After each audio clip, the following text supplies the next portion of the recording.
Have you ever felt forgotten? Like you're living in a place of no pasture, a place the world has passed by? Today we are diving into a powerful story about a king's promise and a forgotten man's unexpected redemption. It's a story that proves no one is ever too far gone to be shown kindness. This is the story of David and Mephibosheth. Imagine the scene. King David, after years of brutal warfare, finally sits on the throne of a united Israel. The sounds of battle have faded, replaced by the hum of a kingdom at peace. He's a warrior king, a giant slayer, a man who has seen it all. But in the quiet of his palace, his thoughts don't turn to conquests or riches. They turn to a memory, a promise made long ago to his dearest friend, Jonathan. Jonathan, the son of King Saul, was David's brother in spirit. Their bond was legendary, forged in the fires of adversity when Saul was hunting David down. They made a covenant, a solemn promise to always show kindness to each other's families. But war is cruel. Jonathan, along with his father Saul, had fallen in battle on Mount Gilboa years earlier. Most kings, upon securing their throne, would have systematically eliminated any potential rivals from the previous dynasty.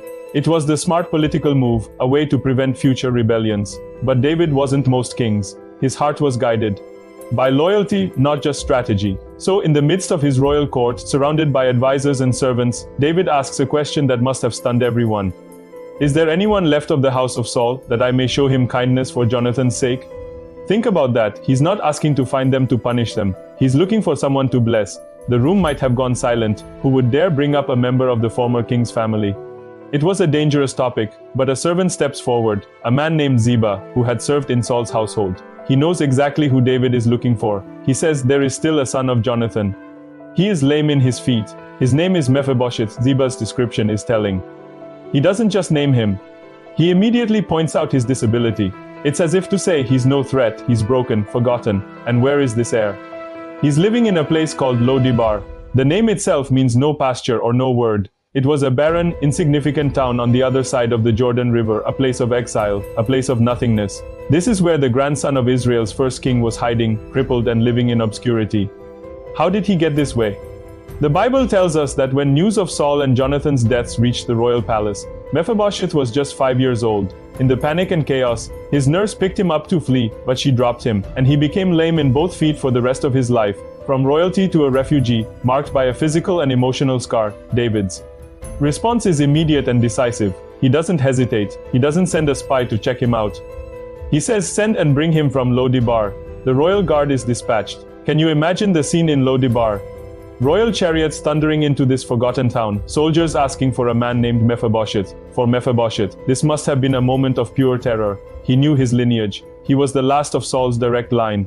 In his mind, there was only one reason a king would summon the descendant of his predecessor, to execute him and secure the throne forever. Every step of that journey to Jerusalem must have been filled with dread. He was probably replaying his life, saying goodbye to his family, certain he was walking to his death. He finally arrives at the palace, a place he might have vaguely remembered from his earliest childhood, but which was now an alien and intimidating world. He is brought before King David, the man who replaced his grandfather, the man whose rise to power coincided with his family's fall. Mephibosheth doesn't stand tall. He falls on his face and prostrates himself. It's an act of complete submission, of begging for his life.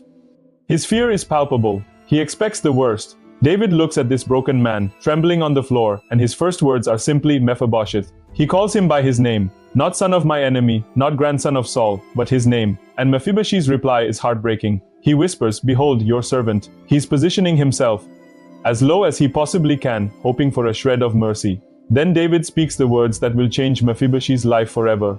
Words that completely shatter his expectations. "Do not fear." Imagine the relief, the sheer shock of hearing that. "Do not fear, for I will show you kindness for the sake of your father Jonathan." He didn't just offer safety, he offered restoration. David continues, "I will restore to you all the land of your grandfather Saul."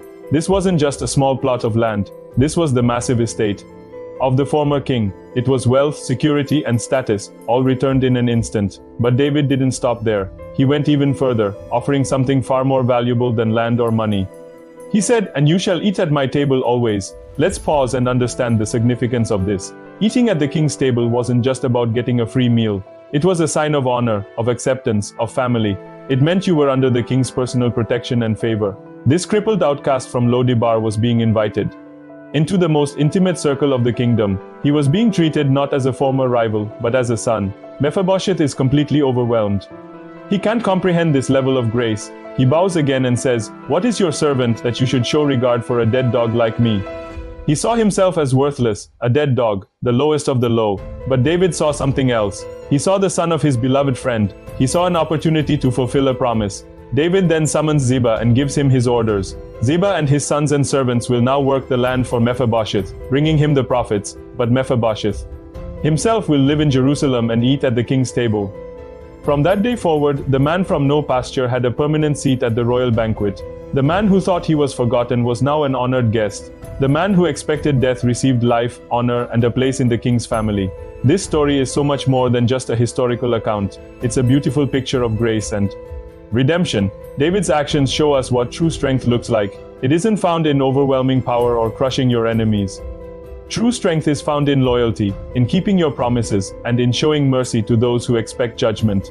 David had every political reason to ignore or eliminate Mephibosheth, but he chose kindness. He chose to look past the political landscape and see a person in need. He actively sought out someone to bless, someone who couldn't repay him. And think about Mephibosheth's journey. He was living in a place of nothingness, defined by his brokenness and his family's tragic past. He was powerless to change his situation. His rescue came not because of anything he did, but entirely because of the king's gracious choice. The king sought him, called him by name, lifted him up, and gave him a seat at the table. This story resonates so deeply because, on some level, we can all relate to Mephibosheth. We've all had moments where we felt broken, forgotten, or living in our own version of Lo-debar. We feel defined by our past failures or our current struggles. We may even feel unworthy of kindness or love. But this story reminds us that there is a king who seeks us out, not to condemn us, but to show us kindness. A king who calls us by name, who wants to restore what has been lost, and who invites us to sit at his table, not as servants or outcasts, but as beloved children. David's promise to Jonathan echoed through the years, and his act of kindness towards Mephibosheth has echoed through the centuries, teaching us a timeless lesson. True royalty is measured by mercy.